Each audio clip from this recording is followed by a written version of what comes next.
The bell jar chapter 6 by Sylvia Plath. थैड Buddy से लगातार विनती कर रहा था कि वह मुझे कुछ बहुत ही दिलचस्प अस्पताल स्थल दिखाए। इसलिए एक शुक्रवार को मैंने अपनी सभी कक्षाएं छोड़ दी और एक लंबे सप्ताहांत के लिए वहां आ गई और उसने मुझे अस्पताल के कुछ दिलचस्प स्थल दिखाए। मैंने सफ़ेद कोट पहनकर 4 लाशों वाले कमरों में एक ऊंचे स्टूल पर बैठकर शुरुआत की, जबकि बडी और उसके दोस्त उन्हें काट रहे थे। ये लाशें इतनी बेजान दिख रही थी कि मुझे जरा भी परेशानी नहीं हुई। उनकी त्वचा सख्त चमड़े जैसी बैंगनी काली थी और उनसे पुराने अचार के बर्तनों जैसी गंध आ रही थी। उसके बाद बडी मुझे एक हॉल में ले गया जहाँ कुछ कांच की बोतलें थी जो उन शिशुओं से भरी थी जो जन्म से पहले ही मर गए थे। पहली बोतल में बच्चे का बड़ा सफ़ेद सिर एक छोटे से मुड़े हुए शरीर पर झुका हुआ था जो मेढक के आकार का था। अगली बोतल में एक बच्चा उससे भी बड़ा था और उसके बगल वाला बच्चा उससे भी बड़ा था। आखिरी बोतल में एक बच्चा एक सामान्य बच्चे के आकार का था और ऐसा लग रहा था जैसे वह मेरी तरफ देख रहा हो और एक छोटी सी सुअर जैसी मुस्कान दे रहा हो। मुझे उस शांत भाव पर गर्व था। जिस तरह मैं इन सभी भयानक चीज़ों को देख रही थी, मैं सिर्फ एक बार उछली थी जब मैंने बड़ी के 100 के पेट पर अपनी कोहनी टिकाकर उसे फेफड़े का चीरा लगाते हुए देखा था। 1-2 मिनट के बाद मुझे अपनी कोहनी में जलन महसूस हुई और मुझे लगा कि 100 शायद आधा जिंदा है, क्योंकि वह अभी भी गर्म था। इसलिए मैं एक छोटी सी चीख के साथ अपना स्टूल से उछल पड़ी। फिर बडी ने बताया कि जलन सिर्फ अचार बनाने वाले तरल पदार्थ की वजह से हो रही है और मैं अपनी पुरानी स्थिति में बैठ गई। दोपहर के भोजन से पहले के 1 घंटे में बडी मुझे सिकल सेल एनीमिया और कुछ निराशाजनक बीमारियों पर एक व्याख्यान में ले गए। मुझे याद है एक स्लाइड में एक खूबसूरत हंसती हुई लड़की दिखाई गई थी जिसके गाल पर एक काला तिल था और उस तिल के दिखने के 20 दिन बाद डॉक्टर ने कहा लड़की मर चुकी है और 1 मिनट के लिए सभी लोग शांत हो गए और फिर घंटी बजी। इसलिए मुझे कभी नहीं पता चला कि वह मसा क्या था या लड़की क्यों मरी। दोपहर को हम एक बच्चे के जन्म को देखने गए। सबसे पहले हमें अस्पताल के गलियारों में एक लिनन की अलमारी मिली जहाँ से बडी ने मेरे पहनने के लिए एक सफ़ेद मास्क और कुछ गॉज निकाला। सिडनी ग्रीन स्ट्रीट जितना लंबा और मोटा सा एक मेडिकल छात्र पास में ही बैठा था और देख रहा था कि बडी मेरे सिर पर पट्टी लपेट रहा है जब तक कि मेरे बाल पूरी तरह ढक नहीं गए और केवल मेरे आंखें ही सफ़ेद मास्क के ऊपर झांक रही थी।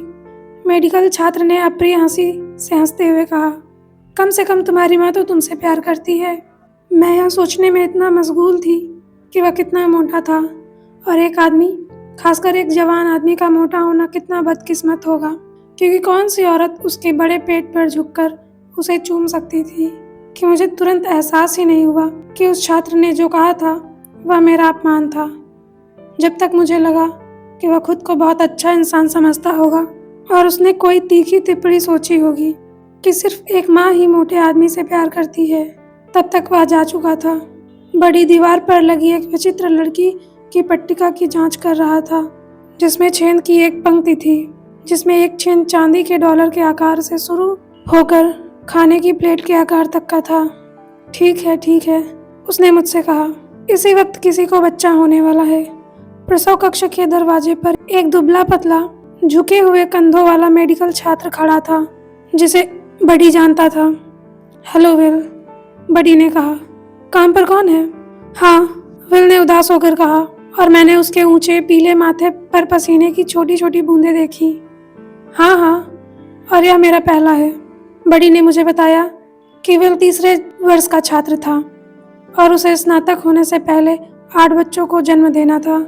तभी हमने हॉल के दूसरे वाले छोर पर हलचल देखी और चूने हरे रंग के कोट और टोपी पहने कुछ लोग और कुछ नर्सें एक फटे हाल जुलूस में एक ट्रॉफी को घुमाते हुए हमारी ओर आ रही थी। उस पर एक बड़ी सफ़ेद गांठ। तुम्हें यह नहीं देखना चाहिए, विल मेरी कार में बुदबुदाया। अगर तुमने यह देखा तो तुम कभी बच्चा नहीं करना चाहोगी। औरतों को यह देखने नहीं देना चाहिए। यह मानव जाति का अंत होगा। बडी और मैं हंस पड़े और फिर बडी ने विल से हाथ मिलाया और हम सब कमरे में चले गए। मैं उस मेज को देखकर दंग रह गई जहाँ वे उस औरत को उठा रहे थे। मैं कुछ बोल नहीं पाई। वह किसी भयानक यातना मेज जैसी लग रही थी, जिसके एक सिरे पर धातु के रकाब हवा में लटके हुए थे और दूसरे सिरे पर तरह तरह के औजार। तार की नालियां थी जिन्हें मैं ठीक से नहीं पहचान पाई। बड़ी और मैं खिड़की के पास खड़े थे, उस महिला से कुछ फीट की दूरी पर, जहां से हमें एकदम सही दृश्य दिखाई दे रहा था। औरत का पेट इतना ऊपर निकला हुआ था कि मैं उसका चेहरा या उसके शरीर का ऊपरी हिस्सा बिल्कुल भी नहीं देख पा रही थी। ऐसा लग रहा था जैसे उसके पास मकड़ी के जाले जैसा मोटा पेट और ऊंची रकाबों में टिकी दो छोटी बदसूरत पतली टांगे हों। और जब तक बच्चा पैदा हो रहा था, वह यह अमानवीय हूँ हूँ की आवाज़ निकालना बंद नहीं कर रही थी। बाद में बड़ी ने मुझसे बताया कि महिला को एक ऐसी दवा दे दी गई थी जिससे वह भूल जाती थी कि उसे कोई दर्द है, और जब वह कसम खाती थी और कराती थी तो उसे वास्तव में पता नहीं होता था कि वह क्या कर रही है, क्योंकि वह एक प्रकाश गोधुली नींद में थी। मुझे लगा कि ये बिल्कुल वैसी दवा है जैसे कोई मर्द इजाद कर सकता है। एक औरत भयंकर दर्द में थी। जाहिर है उसे हर दर्द का एहसास हो रहा था, वरना वो ऐसे कराती नहीं और वो घर जाकर सीधे दूसरा बच्चा पैदा कर देती, क्योंकि दवा उससे भुला देती थी कि दर्द कितना भयानक था। जबकि हर वक्त उसके किसी गुप्त हिस्से में दर्द का वो लंबा अंधा दरवाजा खिड़की रहित गलियारा खुलने और फिर बंद करने का इंतजार कर रहा था। मुख्य चिकित्सक जो विल की देखरेख कर रहे थे उस महिला से लगातार कह रहे थे, नीचे धक्का दो श्रीमती टोमोलिलो, नीचे धक्का दो, वह अच्छी लड़की है। और अंततः टांगों के बीच फटे मुड़े हुए स्थान से, जो कि डालुनाशक से भरा हुआ था, मैंने एक गहरे रंग की फटी चीज को प्रकट होते देखा। बच्चे का सिर। बड़ी ने महिला के आड़ में फुसफुसाते कराते हुए कहा। किसी वजह से बच्चे का सिर फंस गया था और डॉक्टर ने विल से कहा कि उसे एक चीरा लगाना होगा। मैंने कैंची महिला की त्वचा पर कपड़े की तरह कसते हुए सुना और खून बहने लगा, एक तेज चटक रंग का। फिर अचानक बच्चा विल के हाथों में आ गया, नीले बेर के रंग का, सफेद आटे से सना हुआ और खून से सना हुआ। और विल डरी हुई आवाज में कहता रहा, मैं इसे गिरा दूंगा, मैं इसे गिरा दूंगा। नहीं, आप नहीं, डॉक्टर ने कहा, और बच्चे को विल के हाथों से ले लिया और उसे मालिश करना शुरू कर दिया। और नीला रंग गायब हो गया और एक कर्कश आवाज में रोने लगा। और मैं देख सकती थी कि यह एक लड़का था। उस बच्चे ने सबसे पहले डॉक्टर के मुंह में पेशाब कर दिया था। मैंने बाद में बड़ी को बताया कि मुझे यह समझ नहीं आया कि यह कैसे हो सकता है, लेकिन उसने कहा कि ऐसा होना बिल्कुल संभव है, हालांकि असामान्य है। जैसे ही बच्चे का जन्म हुआ, कमरे में मौजूद लोग दो समूहों में बढ़ गए।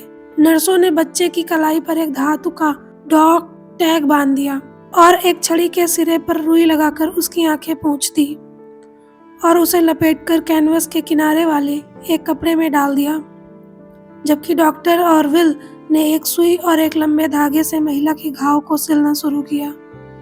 मुझे लगता है किसी ने कहा था यह एक लड़का है, श्रीमती टोमोलिलो, लेकिन महिला ने कोई जवाब नहीं दिया और ना ही अपना सिर उठाया। अच्छा, कैसा लगा? बड़ी ने संतुष्ट भाव से पूछा जब हम हरे चौक से होते हुए उसके कमरे की ओर बढ़े। वाह, मैंने कहा, मैं तो रोज ही ऐसा देख सकता हूँ। मुझे उससे यह पूछने का मन नहीं हुआ कि क्या बच्चे पैदा करने के और भी तरीके हैं। किसी वजह से मेरे लिए सबसे जरूरी चीज यही थी कि मैं खुद बच्चे को अपने अंदर से निकलते हुए देख सकूं और यह सुनिश्चित कर सकूं कि वह तुम्हारा ही है। मैंने सोचा कि अगर तुम्हें इतना दर्द सहना ही है तो बेहतर होगा कि तुम जागती रहो।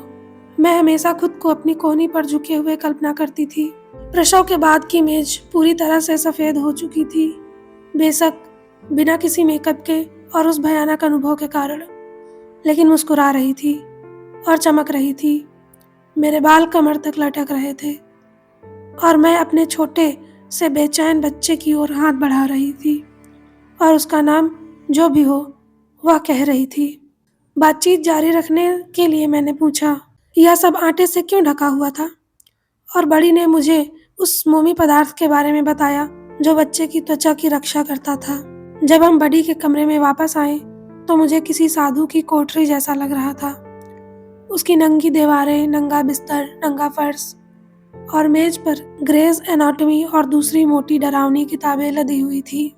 बडी ने एक मोमबत्ती जलाई और डबोनेट की एक बोतल खोली। फिर हम बिस्तर पर अगल बगल लेट गए और बडी अपनी शराब की चुस्कियां लेता रहा, जबकि मैं जोर से somewhere I have never travelled और अपने साथ लाई हुई किताबों में दूसरी किताब कविताएं पढ़ती रही। बडी ने कहा कि अगर मेरी जैसी लड़की अपना सारा दिन कविता पर बिताती है तो उसे लगता है कि उसमें जरूर कुछ बातें होंगी। इसलिए जब हम मिलते हैं मैं उसे कोई कविता पढ़कर सुनाती और उसे बताती कि मुझे उसमें क्या मिला। यह बडी का ही आइडिया था। वह हमेशा हमारे वीकेंड्स इस तरह से तय करता था कि हमें अपना समय बर्बाद करने का भी पछतावा न हो। बडी के पिता एक शिक्षक थे और मुझे लगता है कि बडी भी एक शिक्षक हो सकते हैं। वह हमेशा चीजें समझाने और मेरा परिचय कराने की कोशिश करते थे, नए ज्ञान की ओर। अचानक जब मैंने कविता पूरी की तो उन्होंने कहा, एस्तर, क्या तुमने कभी किसी पुरुष को देखा है? जिस तरह से उसने यह कहा, मुझे पता चल गया कि उसका मतलब किसी सामान्य आदमी या सामान्य चीज से नहीं था। मैं जानती थी कि उसका मतलब एक नग्न आदमी से था। नहीं, मैंने कहा, सिर्फ मूर्तियाँ। अच्छा, क्या तुम्हें नहीं लगता कि तुम मुझसे मिलना चाहोगे? मुझे समझ नहीं आ रहा था कि मैं क्या कहूँ। मेरी माँ और मेरी दादी हाल ही में मुझे बडी विलार्ड के बारे में खूब बातें करने लगी थी कि वह इतना अच्छा और इतना साफ सुथरा लड़का है, इतने अच्छे और साफ सुथरे परिवार से आया है और चर्च में सब उसे एक आदर्श इंसान समझते थे। अपने माता पिता और बड़ों के साथ कितना दयालु, साथ ही कितना हष्ट-पुष्ट और कितना सुंदर, कितना बुद्धिमान है। मैंने बस इतना ही सुना था कि बडी कितना अच्छा और साफ सुथरा इंसान है और वो एक ऐसा इंसान है जिसके साथ एक लड़की को साफ सुथरा ही रहना चाहिए। इसलिए मुझे बडी के किसी भी काम में कोई बुराई नजर नहीं आती थी। ठीक है, मुझे ऐसा ही लगता है, मैंने कहा। मैं बडी को घूरती रही। जब उसने अपनी नीचो पैंट की जिप खोली और उसे उतारकर कुर्सी पर रख दिया और फिर उसने अपनी अंडरपैंट भी उतार दी जो नायलॉन फिटनेस जैसी किसी चीज से बनी थी, उसने बताया, वे अच्छे हैं और मेरी माँ कहती है कि वे आसानी से धुल जाते हैं। फिर वो मेरे सामने खड़ा हो गया और मैं उसे देखती ही रह गई। मैं बहुत उदास हो गई। बडी को बुरा लग रहा था। मैंने कुछ नहीं कहा। मुझे लगता है तुम्हें मेरी इस तरह आदत डाल लेनी चाहिए, उसने कहा। अब मुझे तुम्हें देखने दो। लेकिन बडी के सामने कपड़े उतारना मुझे अचानक उतना ही पसंद आने लगा जितना कि कॉलेज में अपनी तस्वीर पोस्टर पर दिखना, जहां आपको कैमरे के सामने नग्न खड़ा होना होता है और हर समय यह जानते हुए कि आपकी पूरी तरह से तस्वीर पूर्ण दृश्य और पार्श्व दृश्य कॉलेज जिम फाइलों में जा रही है, जहां आपके सीधे होने के आधार पर उसे ABC या D के रूप में चिन्हित किया जाएगा। ओह, किसी और समय, मैंने कहा। ठीक है। बडी ने फिर से कपड़े पहने। फिर हमने थोड़ी देर तक चुंबन किया और गले मिले और मुझे थोड़ा बेहतर महसूस हुआ। मैंने बाकी बचा हुआ डबोनट पी लिया और बडी के बिस्तर के किनारे पालथी मारकर बैठ गई और कंघी मांगी। मैंने अपने बालों को अपने चेहरे पर नीचे की ओर कंघी करना शुरू कर दिया ताकि बडी उसे न देख सके। अचानक मैंने पूछा, क्या तुम्हारा कभी किसी के साथ अफेयर रहा है बडी? मुझे पता नहीं था कि मुझे ये कहने की क्या जरूरत पड़ी। ये शब्द मेरे मुंह से यूं ही निकल गए। मैंने एक पल के लिए भी नहीं सोचा था कि बडी विलार्ड का किसी के साथ अफेयर होगा। मुझे उम्मीद थी कि वो कहेगा, नहीं, मैं तो खुद को तुम्हारे जैसी पवित्र और कुंवारी लड़की से शादी करने के लिए बचा कर रख रहा था। लेकिन बडी ने कुछ नहीं कहा। वह बस गुलाबी हो गया। अच्छा, क्या आपने ऐसा किया है? अफेयर से तुम्हारा क्या मतलब है? बडी ने खोखली आवाज में पूछा। जानती हो, क्या तुम कभी किसी के साथ सोई हो? मैं बडी के सबसे नजदीक चेहरे पर बालों के लयबद्ध तरीके से कंघी करती रही और मुझे अपने गर्म गालों पर बिजली के छोटे छोटे तंतु महसूस हो रहे थे और मैं चिल्लाना चाहती थी, रुको रुको, मुझे मत बताओ, कुछ मत कहो। लेकिन मैंने ऐसा नहीं किया। मैं बस चुपचाप खड़ी रही। हाँ, मैंने किया है, बडी ने अंततः कहा। मैं लगभग गिर ही गई थी। पहली रात से ही बड़ी विलार्ड ने मुझे चूमा और कहा कि मुझे बहुत सारे लड़कों के साथ बाहर जाना चाहिए। उसने मुझे एहसास दिलाया कि मैं उससे कहीं ज़्यादा सेक्सी और अनुभवी हूँ, और उसने कुछ भी नहीं किया, जैसे गले लगना, चूमना और सराहना। वो सब बस मैंने उसे अचानक करने का मन करवाया था। वो खुद को नहीं रोक पाया और उसे समझ नहीं आया कि ये कैसे हो गया। अब मुझे समझ आया कि अब तक वह केवल निर्दोष होने का नाटक कर रहा था। मुझे इसके बारे में बताओ। मैंने अपने बालों में धीरे धीरे कंघी की। हर झटके पर कंघी के दांत मेरे गालों में गड़ते हुए महसूस किए। कौन था? बड़ी को राहत मिली कि मैं नाराज नहीं हूँ। उसे तो यह जानकर भी राहत मिली कि कोई तो है जो उसे बता सके कि उसे कैसे बहकाया गया था। बेशक किसी ने बड़ी को बहकाया था। बड़ी ने इसकी शुरुआत नहीं की थी, और असल में यह उसकी गलती नहीं थी। यह उसी होटल की वेट्रेस थी जहां वह पिछली गर्मियों में कैंप कॉड में बस बॉय के तौर पर काम करता था। बड़ी ने देखा था कि वह रसोई में उलझन में उसे अजीब तरह से घूर रही थी। वह अपने स्तन उससे सटा रही थी। इसलिए आखिरकार एक दिन उसने उससे पूछा कि क्या परेशानी है, और उसने सीधे आंखों में देखा, आंख मारी और कहा, मैं तुम्हें चाहती हूँ। आज मौत के साथ परोसा जाएगा। बड़ी मासूमियत से हंस रहा था। नहीं, उसने कहा था किसी रात। और इस तरह बड़ी ने अपनी पवित्रता और कौमार्य खो दिया। पहले तो मैंने सोचा कि वह वेट्रेस के साथ केवल एक बार ही सोया होगा, लेकिन जब मैंने यह सुनिश्चित करने के लिए पूछा कितनी बार, उसने कहा कि उसे याद नहीं, कि बाकी गर्मियों में हफ्तों में 2-4 बार ही ऐसा होता था। मैंने 3 को 10 से गुणा किया और 30 आया, जो किसी भी तर्क से परे लग रहा था। उसके बाद तो मेरे अंदर कुछ ठहर सा गया। कॉलेज में मैं एक एक सीनियर से पूछने लगी कि अगर कोई लड़का उन्हें अचानक बताए कि उसने किसी बदजलन वेट्रेस के साथ गर्मियों में 30 बार सोया है, और वो भी उसे जानते हुए, तो वे क्या करेंगे। लेकिन उन सीनियर्स का कहना था कि ज़्यादातर लड़के ऐसे ही होते हैं, और उन पर तब तक कोई आरोप नहीं लगा सकते जब तक कि आप कम से कम किसी एक के साथ ना पकड़े जाएं, या शादी या सगाई ना कर लें। दरअसल बड़ी का किसी के साथ सोने का विचार मुझे परेशान नहीं कर रहा था। मेरा मतलब है, मैंने तरह तरह के लोगों के एक दूसरे के साथ सोने के बारे में पढ़ा था, और अगर कोई लड़का होता तो मैं उससे बस सबसे दिलचस्प बातें पूछ लेती, और शायद खुद भी किसी के साथ सो जाती, बस मामला बराबर करने के लिए, और फिर इसके बारे में नहीं सोचती। मैं यह बर्दाश्त नहीं कर सकती थी कि बड़ी यह दिखावा कर रहा था कि वह बहुत पवित्र है, जबकि उसका उस घटिया वेट्रेस के साथ संबंध था, और वह मेरे चेहरे पर हंसना चाहता था। तुम्हारी माँ इस वेट्रेस के बारे में क्या सोचती है? मैंने उस सप्ताहांत बड़ी से पूछा। बड़ी अपनी माँ के बेहद करीब था। वह हमेशा स्त्री पुरुष के रिश्ते के बारे में उनकी कई बातों को दोहराता रहता था, और मैं जानती थी कि श्रीमती विलार्ड स्त्री पुरुष दोनों के कौमार्य के बारे में बहुत कट्टर थी। जब मैं पहली बार उनके घर रात के खाने के लिए गई तो उन्होंने मुझे एक बड़ी अजीब, चतुर, खोजी नजरों से देखा, और मैं समझ गई कि वह यह जानने की कोशिश कर रही हैं कि मैं कुंवारी हूँ या नहीं। जैसा मैंने सोचा था, बड़ी शर्मिंदा हो गया। उसने स्वीकार किया कि माँ ने मुझसे ग्लेडिस के बारे में पूछा था।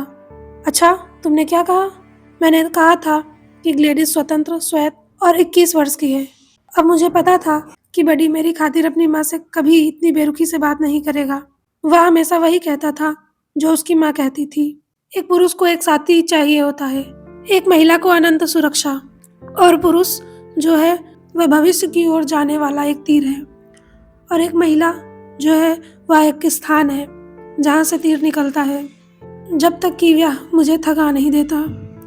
हर बार जब मैंने बहस करने की कोशिश की तो बड़ी ने कहा कि उसकी माँ अभी भी उसके पिता से आनंद लेती है, और उनकी उम्र के लोगों के लिए वह इतना अद्भुत नहीं है। इसका मतलब यह होना चाहिए कि वह वास्तव में जानती थी कि क्या क्या है। खैर, मैंने बड़ी विलाट को हमेशा के लिए छोड़ देने का निर्णय कर लिया था। इसलिए नहीं कि वह वेट्रेस के साथ सोया था, बल्कि इसलिए कि उसके पास यह बात सबके सामने स्वीकार करने और अपने चरित्र के एक हिस्से के रूप में इसका सामना करने का ईमानदार साहस नहीं था। तभी हॉल में फोन की घंटी बजी, और किसी ने थोड़ी सी जानबूझकर कहा, यह तुम्हारे लिए है एस्तर, यह बोस्टन से है।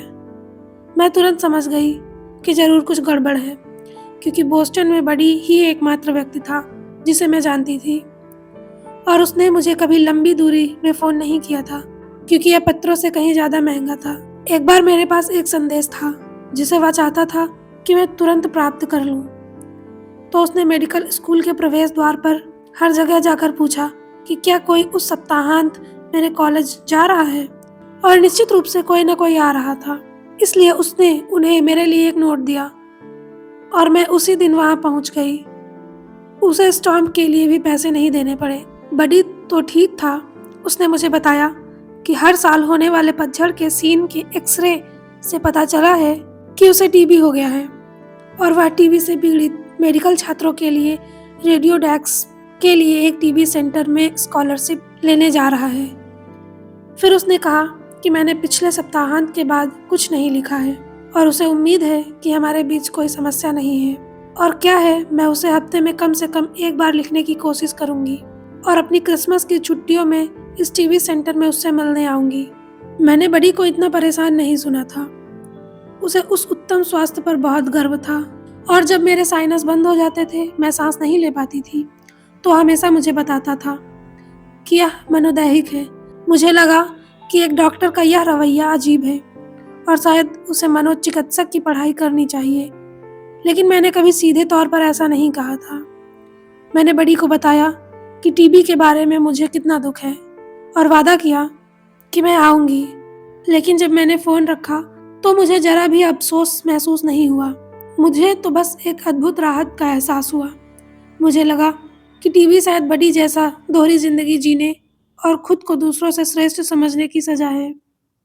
और मैंने सोचा कि अब कितना आसान होगा कि मुझे कॉलेज में सबको यह बताने की ज़रूरत न पड़े कि मैंने बडी से नाता तोड़ लिया है, और ब्लाइंड डेट्स का उबाऊ काम फिर से शुरू ना करना पड़े।